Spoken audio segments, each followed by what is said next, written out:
김재단 목사님께서 마음을 헤아리라 라는 제목으로 말씀 증거해 주시겠습니다.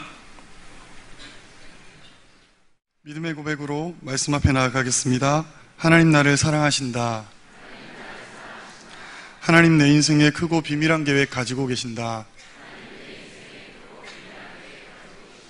하나님 오늘도 나와 동행하셔서 그 계획 이루어 주신다. 아멘. 그렇게 될 줄로 믿습니다. 내게 나눠줄 수 있는 1000번의 생명이 있다면 나는 그 1000번의 삶을 다 한국을 위해 바치겠다. 양화진에 있는 루비 캔드릭 선교사님의 묘비에 적힌 글입니다. 이 한 줄의 글로써 이 선교사님의 삶이 어떠했고 이 선교사님이 어떠한 삶의 모습으로 하나님께 비추어졌는지 알 수가 있습니다. 양화진에 갈 때면 묘비의 글들을 살펴보게 됩니다. 저마다 이 땅에서 어떻게 살았고 하나님 보시기에 어떠했는지를 보여줍니다. 그 글들을 읽다 보면 제 자신에게 한 가지 질문을 하게 됩니다. 만약에 내가 이 땅에서의 삶이 끝났을 때 하나님께서 나를 무엇이라 말씀하실까? 제 스스로에게 이런 질문을 한다는 것은 자신이 없기 때문입니다.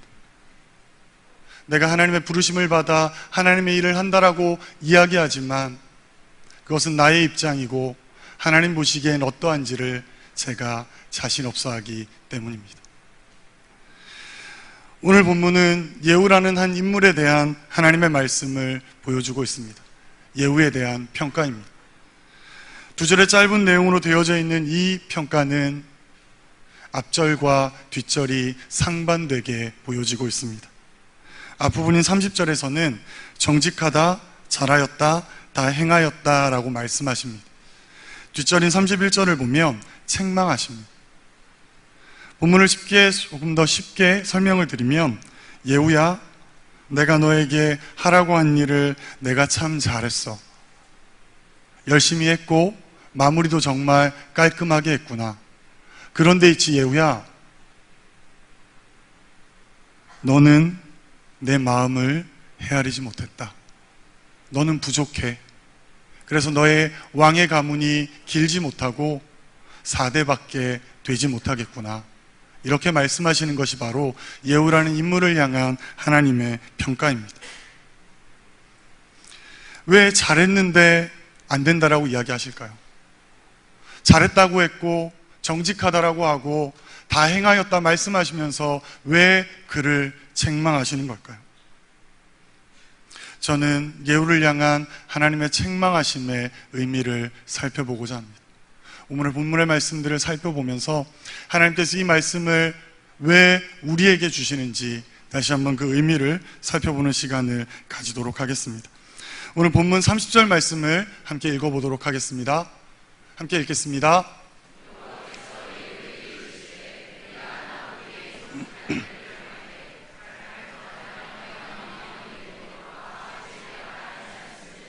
내 자손이 이스라엘 왕위를 이어 4대를 지내리라 하시니라. 아멘. 30절의 내용의 핵심은 세 단어로 표현할 수 있습니다. 정직한 일을 행하되 잘 행하여 또 다 행하였은즉. 오늘 본문은 아마도 하나님께서 예후에게 주신 명령인 것 같습니다. 그리고 그 명령을 감당한 예후에 대한 평가입니다. 과연 그렇다면 예후에게 주신 하나님의 명령은 무엇이고 예후가 어떻게 감당했기에 하나님께서 이렇게 평가하시는지를 살펴보도록 하겠습니다. 첫 번째로 살펴볼 것은 정직한 일을 행하였다라는 말입니다. 예후는 북이스라엘의 군대 장관이었습니다. 군대 장관이 오늘날 의미로 말하면 군 장관처럼 보이지만 실제로는 군 장관의 역할을 감당하는 사람은 따로 있고 그 휘하에서 장수로서 자신에게 주어진 본분을 감당하는 자였습니다. 그런데 오늘 이 예후는 스스로 왕이 되고 자신이 왕으로 섬겼던 그 가문을 철저하게 진멸합니다. 장수라는 사람의 본분은 끝까지 왕과 나라를 지키는 것입니다. 어떠한 상황에서도 자신의 칼을 자신의 왕에게 겨누어서는 안 되는 것입니다. 동서고금을 막론하고 모반이 성공한다 할지라도 장수가 이 반역을 일으키면 후대에 두고두고 부정적인 책망을 받기 마련입니다. 예후는 분명 왕이 아니었고 장수였습니다. 그런데 그 장수가 왕이 되었고 왕이 되어 자신이 섬기던 이들을 철저하게 진멸합니다. 그런데 그를 향해 하나님은 정직한 일을 행하였다라고 말씀하십니다. 분명히 모반이고 반역인데 왜 하나님께서는 그 일을 정직한 일이라 말씀하실까요? 열왕기하 9장 3절 말씀을 앞에 자막을 함께 읽도록 하겠습니다. 여호와의 말씀이 내가 내게 기름을 부어 이스라엘 왕으로 삼노라. 아멘. 예후가 왕이 된 것은 자신의 욕망이나 자신의 욕심을 채우기 위해서 스스로 왕이 된 것이 아니었습니다. 하나님께서 예후를 택하셨고 예후에게 기름 부으셨고 그를 북이스라엘의 왕으로 세우신 것입니다. 따라서 예후의 모습은 반역이 아니라 하나님이 명하신 일이고 하나님 뜻에 합당한 정직한 일이 됩니다. 하나님은 그래서 예후에게 너는 반역자라 이야기하지 아니하시고 정직한 일을 행하였다라고 말씀하십니다. 예후에 대한 두 번째 평가의 단어는 잘 행하여입니다. 예후를 하나님께서 북이스라엘의 왕으로 세우시고 하나님께서는 그에게 하나의 사명을 허락하셨습니다. 함께 열왕기하 9장 7절 8절 말씀을 자막을 참고해서 읽도록 하겠습니다. 나의 종 곧 선지자들의 피와 여호와의 종들의 피를 이세벨에게 갚아주리라. 아합의 온 집이 멸망하리니 이스라엘 중에 매인자나 노인자나 아합에게 속한 모든 남자는 다 멸절되. 아멘. 하나님께서는 예후를 왕으로 세우시고 이 두 가지 명령을 그에게 하셨습니다. 하나님께 명령을 받은 예후는 하나님의 말씀하심을 하나도 놓치지 않고 감당해냅니다. 예후는 정말 잘 감당하였고 철저하게 감당하였고 이보다 더 잘 감당할 수 없을 정도로 그 일을 해냅니다. 먼저 북이스라엘의 왕이었던 요람 왕을 활로 쏘아 죽음에 이르게 합니다. 그리고 앞서 본문에서 살펴보았듯이 아합의 부인으로 악한 행위를 일삼았던 이세벨을 처절하게 죽음에 이르게 합니다. 뿐만 아니라 아합을 따르던 자들, 아합이라는 왕의 가문을 따르던 그 모든 신하들과 또 그의 아들들을 죽음에 이르게 합니다. 철저하게 그들을 응징하였고 한 생명도 남겨놓지 않을 만큼 하나님의 명령에 순종한 것이 예후의 모습입니다. 비단 예후의 일함은 이것에서 머물지 않았습니다. 본문을 통해 살펴보진 않았지만 예후는 아하시아라는 남유다의 왕도 죽음에 이르게 합니다. 왜냐하면 아하시아는 남유다의 왕이었지만 아합 가문과 혼인관계를 통하여 아합의 영향을 받고 있었기 때문입니다. 성경의 말씀을 보면 그를 아합 집안의 사위다라고 표현하기까지 합니다. 예후의 눈에 비록 남유다의 왕이었지만 아하시아는 아합의 사람이었습니다. 아합의 사람이었기에 예후는 그를 내버려 두지 않았고 죽음에 이르게 하고 그를 따르던 모든 이들 그의 후손들도 죽음의 자리에 이르게 합니다. 세 번째로 하나님이 말씀하시는 평가는 다 행하였다입니다. 더 이상 무엇이 더 남아 있을까요? 아합의 가문을 철저하게 제거하였고 아하시아마저도 진멸하였는데 더 무엇이 남아있어 하나님은 다 행하였다라고 말씀하시는 걸까요? 열왕기상 16장 31절로부터 33절의 말씀 우리 자막을 함께 읽도록 하겠습니다. 엣바알의 딸 이세벨을 아내로 삼고 가서 바알을 섬겨 예배하고 사마리아에 건축한 바알의 신전 안에 바알을 위하여 제단을 쌓으며 이전에 이스라엘의 모든 왕보다 심히 이스라엘 하나님 여호와를 노하시게 하였더라.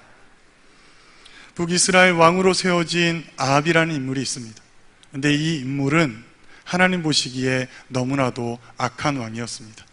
사실 북이스라엘이라는 나라에는 베델과 단에 금송아지가 있었고 그것이 하나님이다라고 여기며 섬겨가고 있었습니다. 그런데 이 아합이라는 인물은 거기에 더하여서 바알을 끌어들이고 아세라산까지 끌어들이게 됩니다.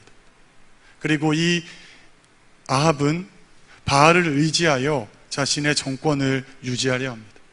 바알을 철저하게 섬김을 통해 하나님을 섬기던 모든 이들을 죽음에 이르게 하고 핍박하고 고난 가운데 몰아넣습니다.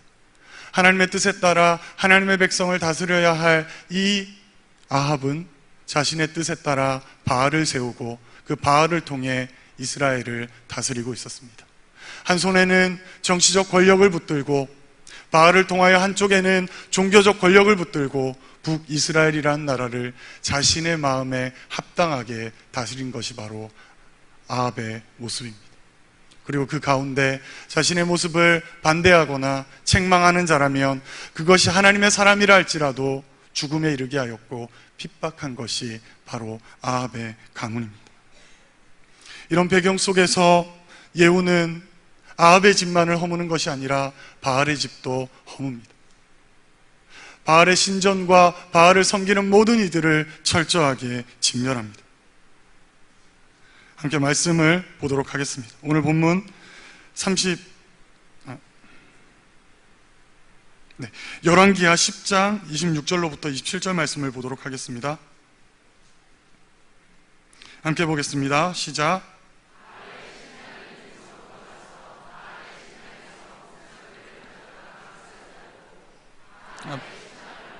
변소를 만들었더니. 네, 아합의 가문에 대한 하나님의 그 진멸함의 명령을 예후는 이렇게까지 감당해냅니다. 아합 가문을 지탱하고 있었던 이 바알의 신전을 허물고 변소를 만들었다 표현하고 있고, 그 목상을 베어다가 불살랐다 이야기하고 있습니다.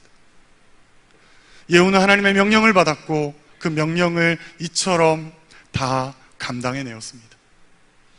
지금까지 살펴보았듯이 예후가 왕이 된 것은 자신의 욕심을 이루고 자신의 권력을 추구함이 위함이 아니었습니다. 하나님이 그를 택하셨고 그에게 기름 부어 주셨습니다. 하나님이 그를 왕으로 세우셨기에 그 일을 정직하다 말씀하셨습니다. 하나님의 명령을 감당할 때 예후는 허술하게 감당하지 않습니다. 정말 지독하게 처절하게 하나님이 맡기신 그 사명을 감당해냅니다. 뿐만 아니었습니다. 마지막 매듭까지도 명확하게 해내었습니다. 바알의 집을 무너뜨림으로 말미암아 하나님이 아합의 집을 진멸하라 하신 그 명령을 다 행한 것입니다. 사랑하는 성도 여러분, 예후의 모습에 무엇이 부족합니까? 하나님의 명령을 감당한 예후의 모습에서 어떤 부족함의 모습이 보여집니까? 스스로 왕이 되었지만 하나님이 세우신 것이었고, 왕의 가문을 정말 철저하게 진멸하였고, 그 왕의 가문이 섬기던 바알의 집을 철저하게 무너뜨린 것이 예후의 순종입니다.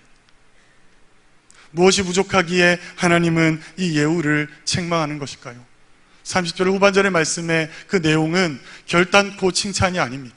너의 왕의 가문이 4대밖에 이어지지 못할 것이다 라는 그 말은 네가 순종하였기에, 네가 잘하였기에 상급으로 이것을 주겠다가 아니라 너의 부족함이 있기에 너에게 이것밖에 허락하지 못하겠다라는 하나님의 책망입니다.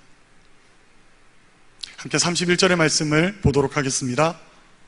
그러나 예후가 전심으로 이스라엘 하나님 여호와의 율법을 지켜 행하지 아니하며 여로보암이 이스라엘에게 범하게 한 그 죄에서 떠나지 아니하였더라.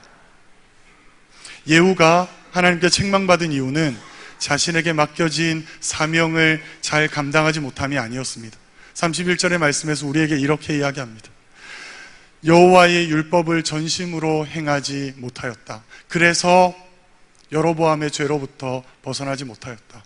여로보암의 죄가 무엇이냐 그러면 앞서도 제가 언급하였듯이 남유다와 북이스라엘이 갈라졌을 때 북이스라엘에 하나님을 섬길 성전이 없게 되자 여로보암이란 왕이 베델과 단에 금송아지를 만들고 이것이 하나님이다 이야기하며 섬기게 한 것입니다. 하나님께서는 예후에게 네가 전심으로 율법을 지키지 행하지 아니하였기에 여로보암의 죄로부터 떠나지 아니하였다 이야기하십니다. 이 책망의 의미가 무엇일까요? 이제 본문을 통해 조금 더 깊이 있게 살펴보고자 합니다. 결혼하기 전에 저는 3명의 사랑하는 여인이 있었습니다. 무슨 생각을 하시는지 모르지만 설마 집사람을 앉혀놓고 옛사랑의 이야기를 할 만큼 제가 어리석진 않습니다. 첫째 여인은 제 사랑하는 어머니입니다. 그리고 둘째 여인은 저의 할머니입니다. 그리고 세 번째는 저의 누나입니다. 이 세 여인은 공통점이 있습니다. 저를 위해 많은 것을 포기하셨고 저를 위해 많은 것을 주신 분입니다.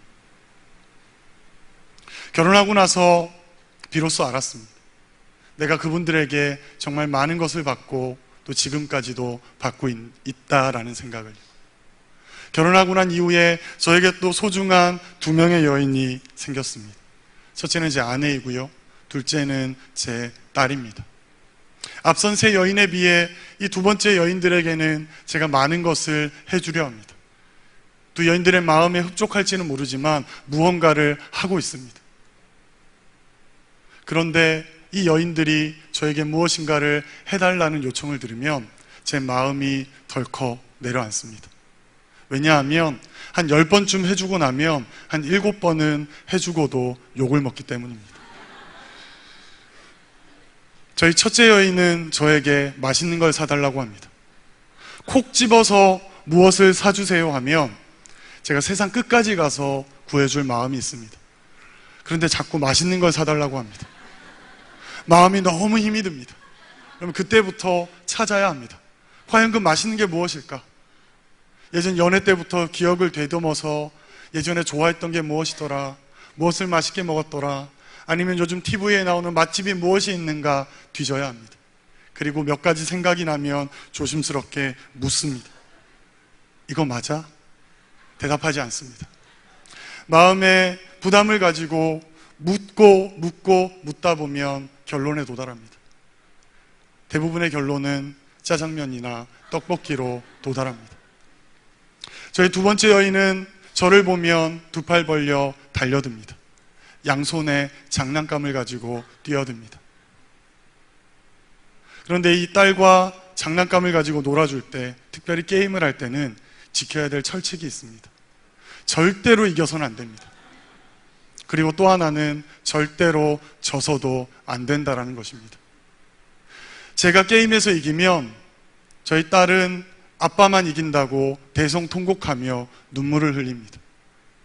제가 져주면 아빠가 제대로 하지 않는다고 짜증내며 눈물을 흘립니다. 집에 들어갈 때 기쁜 마음으로 들어가지만 딸아이가 두 팔 벌리고 다가오면 오늘은 어떻게 해야 될까 제 마음에 부담감이 일어납니다. 여러분의 가정의 여인들은 그렇지 않습니까? 사실은 저는 이 두 여인들의 마음을 알고 있습니다. 저희 첫째 여인이 저에게 맛있는 걸 사달라는 것은 음식의 종류가 아닙니다. 내가 지금 맛있는 게 먹어야 될 마음인데 그 마음을 좀 헤아려 달라는 것입니다. 뭐 어떤 일이 있었거나 어떤 어려움이 있어서 내 마음이 지금 힘든데 그 마음을 좀 당신이 위로하여 주고 이해해 달라는 것입니다. 저희 둘째 딸이 저에게 원하는 것은 그냥 게임해 주고 앉아 있는 것이 아니라 자신에게 집중해 달라는 것입니다.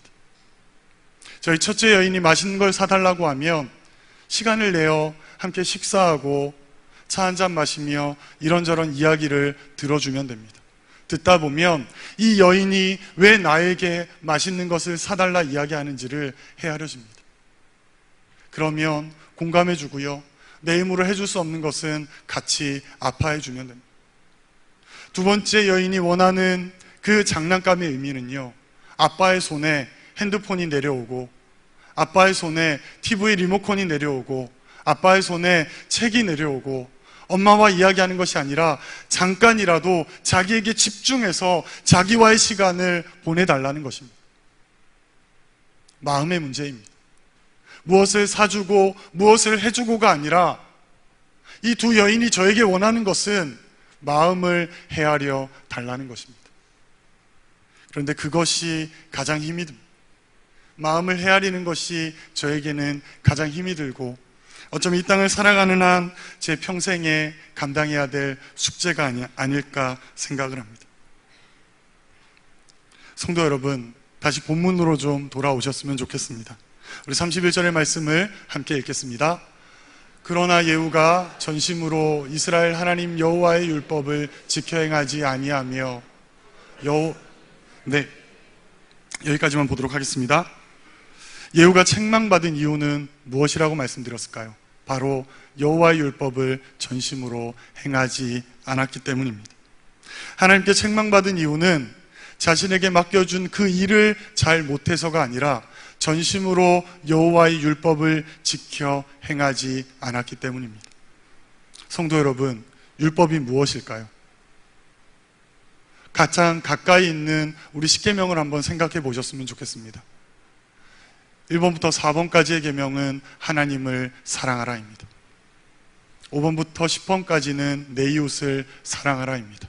그 전제는 하나님을 사랑하듯 내 이웃을 사랑하라입니다. 율법은 하나님이 우리에게 주신 하나님을 사랑하는 방법입니다.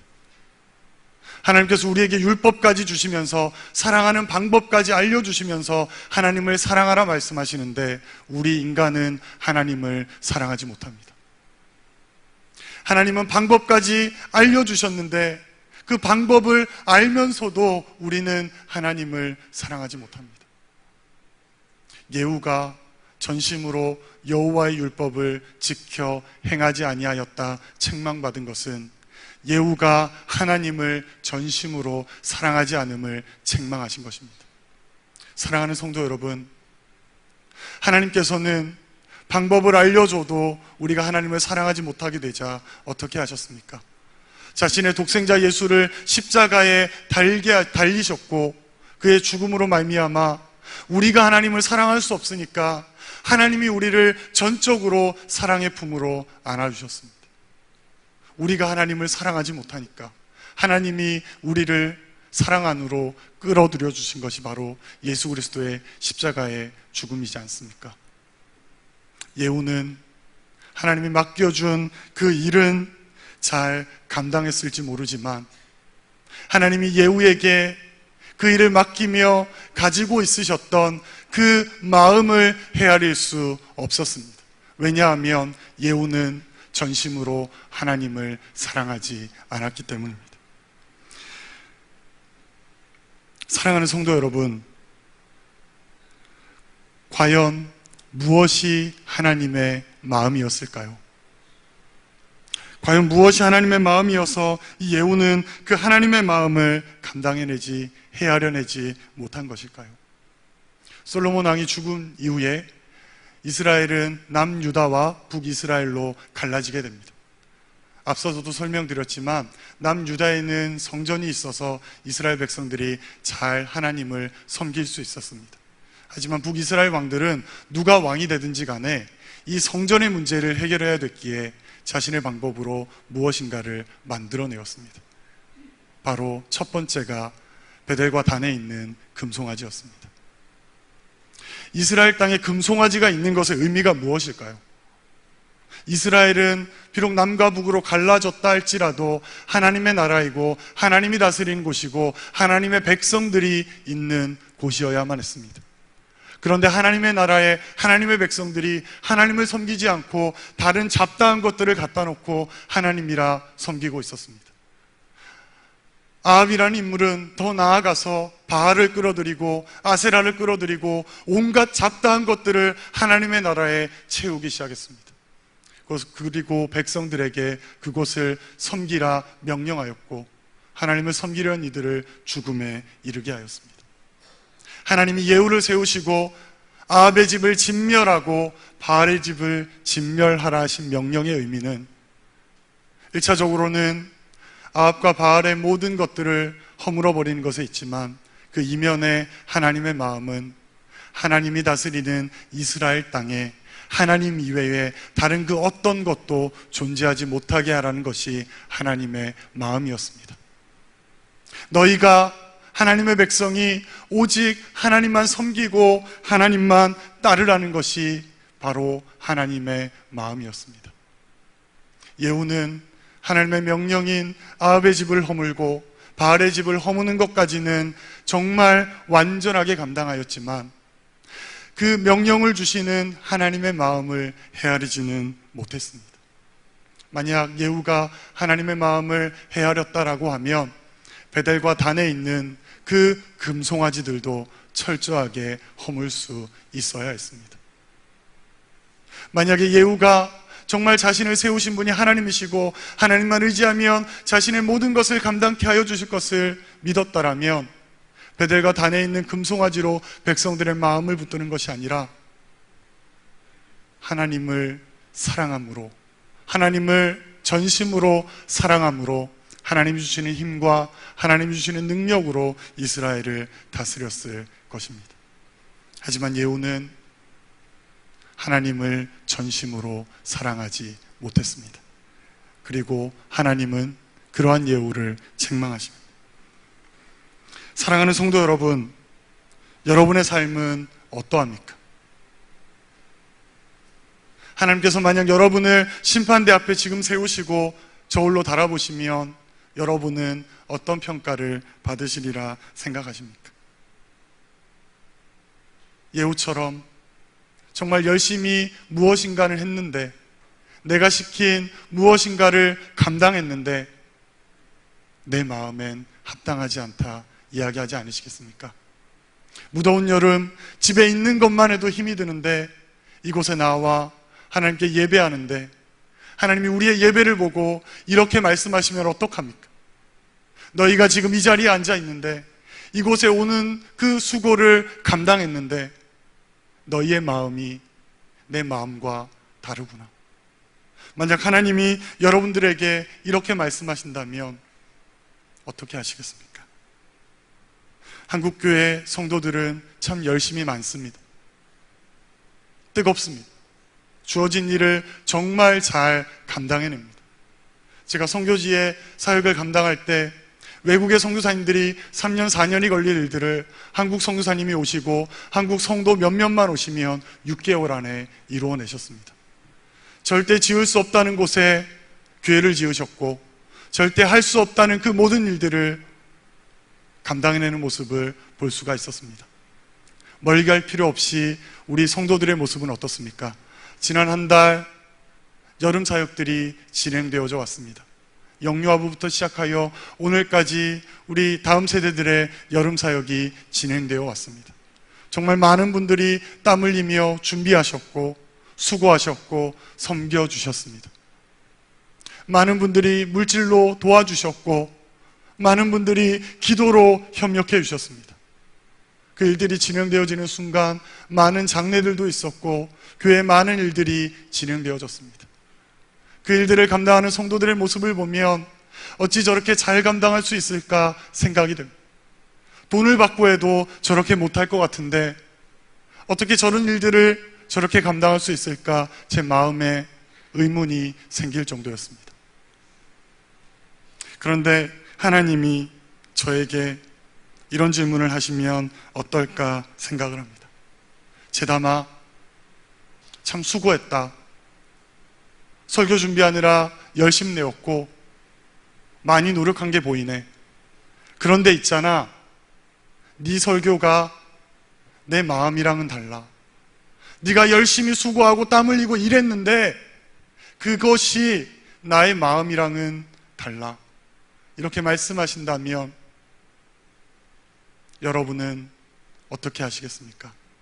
예후가 책망받은 것을 생각해 보셨으면 좋겠습니다. 일을 잘하지 못해 책망받지 않았습니다.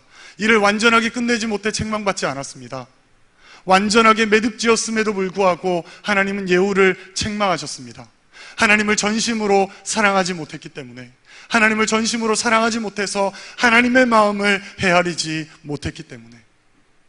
사랑하는 성도 여러분, 하나님이 우리를 판단하실 때 그 기준은 내게 맡겨준 사명을, 내게 맡겨준 직분을 얼마나 열심히 감당했느냐가 아니라 내게 맡겨주신 그 사역을, 내게 주신 그 사명에 합당하게 얼마나 하나님을 사랑했느냐를 재어보십니다.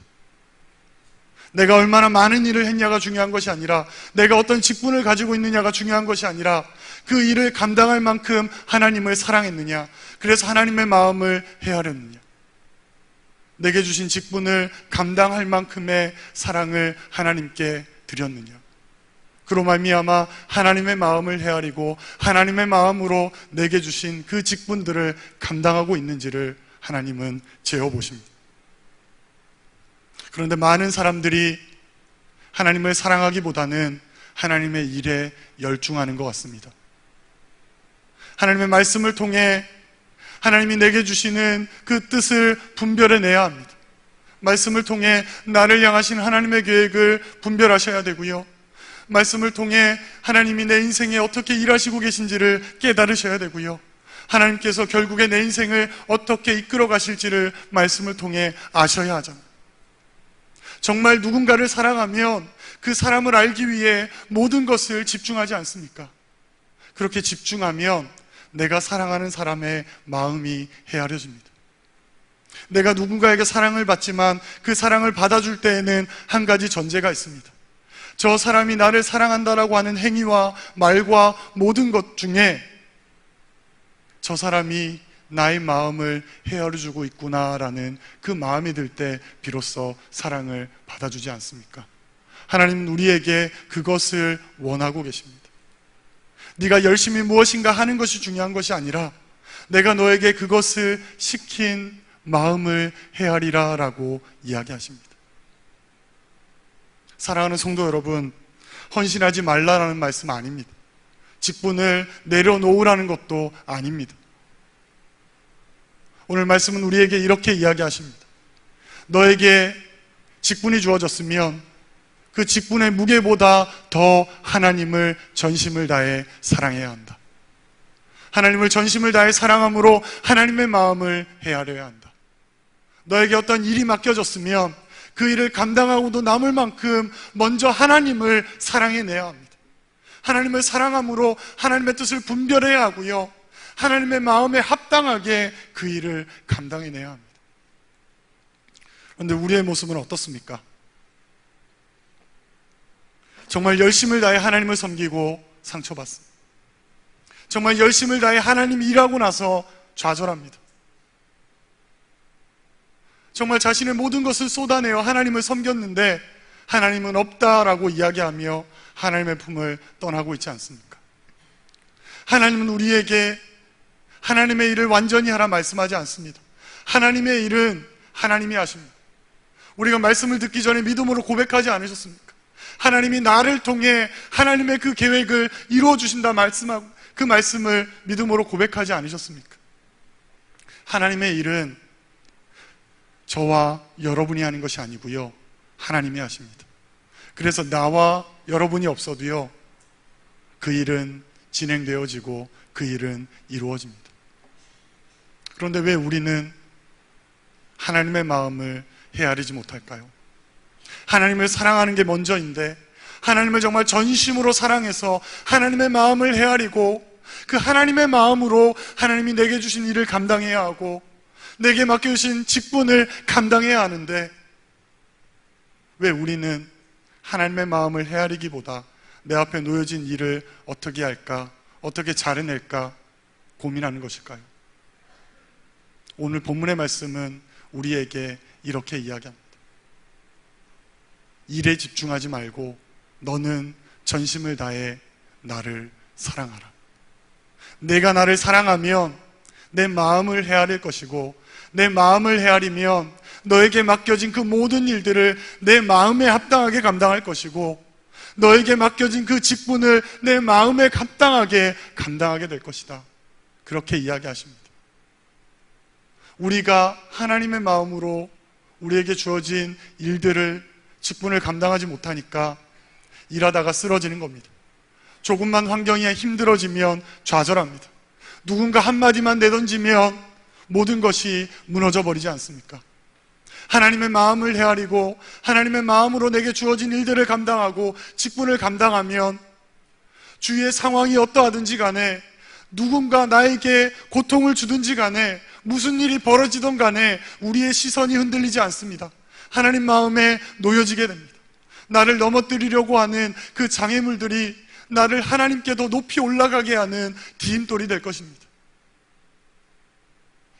우리가 하나님의 마음을 헤아리고 하나님의 일에 열심을 내면 내 열심이 아니라 하나님의 열심이 나를 통해 나타나게 됩니다. 그렇게 되면 상처받지 않습니다. 그렇게 되면 힘들지 않습니다. 그렇게 되면 좌절하지 않습니다. 내 마음에 힘겨움이 찾아오십니까? 내가 열심히 예배하고 열심히 하나님을 섬기고 성가대로, 교사로, 또 직분으로 또 많은 땀을 흘리며 섬기고 있는데 내 마음에 무엇인가 어려움이 있습니까? 하나님이 우리에게 주시는 신호입니다. 하나님을 전심으로 사랑하고 하나님의 마음을 헤아려라. 오늘 말씀을 시작하며 한 선교사님의 묘비를 소개해 드렸습니다. 이 여선교사님은 한국 땅에서 1년도 채 되지 않는 사역을 감당하시다가 순교하셨습니다. 그 순교의 고백이 1000번의 삶이 나에게 다시 두어지면 그 1000번의 삶을 이 한국 땅을 위해 내어놓겠다입니다. 순교는 원한다고 하는 거 아니고요, 바란다고 되는 거 아닙니다. 순교는 하나님의 은혜입니다. 하나님의 택함 받은 자가 하나님의 마음을 헤아릴 때 비로소 감당되어지는 것입니다. 1년이란 짧은 사역을 감당하였고 죽기 직전에 그의 눈에 보이는 것은 열매가 아니었지만 그럼에도 불구하고 이 여선교사가 1000번의 삶이 다시 주어지면 1000번을 이 한국을 위해 살겠다라고 고백하는 것은 우리 한국 땅을 향한 하나님의 마음을 헤아렸기 때문입니다. 정말 하나님을 사랑했기 때문에 이 땅에 오셨고, 하나님을 사랑했기 때문에 기간이 중요하지 않았고, 하나님을 사랑했기 때문에 다시 태어나도 하나님의 그 마음, 이 나라와 이 민족을 향한 그 하나님의 마음을 이 땅에서 살아내겠다 고백하는 것입니다. 사랑하는 성도 여러분, 우리 교회, 우리의 모습에 열심히 부족하지 않습니다. 일하는 열심히 부족하지 않습니다. 하지만 하나님은 내 마음에 합당하지 않다 말씀하십니다. 하나님이 원하시는 것은 먼저 하나님을 전심으로 사랑함을 통해 하나님의 마음을 헤아리시고 그 하나님의 마음에 합당하게 내게 주어진 그 일들을 감당하며 나아가기를 원하십니다. 말씀을 맺고자 합니다. 사랑하는 성도 여러분, 하나님이 여러분들에게 무엇인가를 맡기신 것은요, 성가대로 여러분을 부르신 것은요, 여러분의 무엇으로 하나님을 찬양하라는 것이 아니고요, 영광 대신 하나님의 그 영광을 여러분을 통해 세상에 비춰내라는 것입니다. 내 것 드러내는 거 아니고 하나님의 마음을 드러내라는 것입니다. 교사로, 직분자로 이 자리에 예배에 나와 하나님께 예배하는 것마저도 내가 하는 것이 아니라 하나님의 마음에 합당하게 내가 순종하는 것이 되어야 한다는 것입니다. 이것이 되어지지 않으면 우리는 평생을 다해 수고하고 헌신하지만 마지막 심판대 앞에서 하나님께서 이렇게 이야기할 것입니다. 열심히 했고 정직하게 일하였고 다 행하였는데 내 마음에는 합당하지 않구나, 내 마음에는 맞지 않구나. 하나님이 우리에게 이렇게 책망하실 것입니다. 많은 일들을 감당하셨으면 좋겠습니다. 하나님께서 주시는 직분을 감사함으로 감당하셨으면 좋겠습니다. 하지만 그 일들과 직분을 감당하는 것이 나의 힘이 아니라 하나님의 마음을 헤아림으로 하나님이 주시는 것으로 감당해 내시기를 부탁드리겠습니다.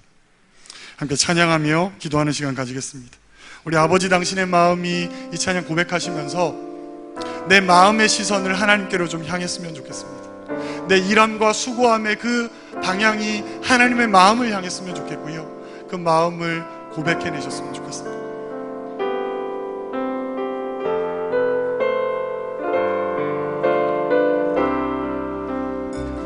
아버지, 당신의 마음이 있는 곳에 나의 마음이 있기를 원해요.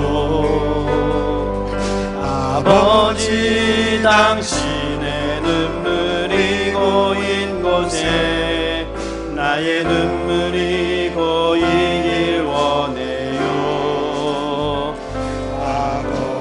당신을 바라보는 영혼에게 나의 두 눈이 향하길 원해요. 아버지 당신이 울고 있는 어두운 땅에 나의 두 발이 향하길 원해요. 나의 마음이 아버지의 마음 알아. 내 모든 뜻 아버지의 뜻이 될 수 있기를 나의 온몸이 아버지의 마음 알아.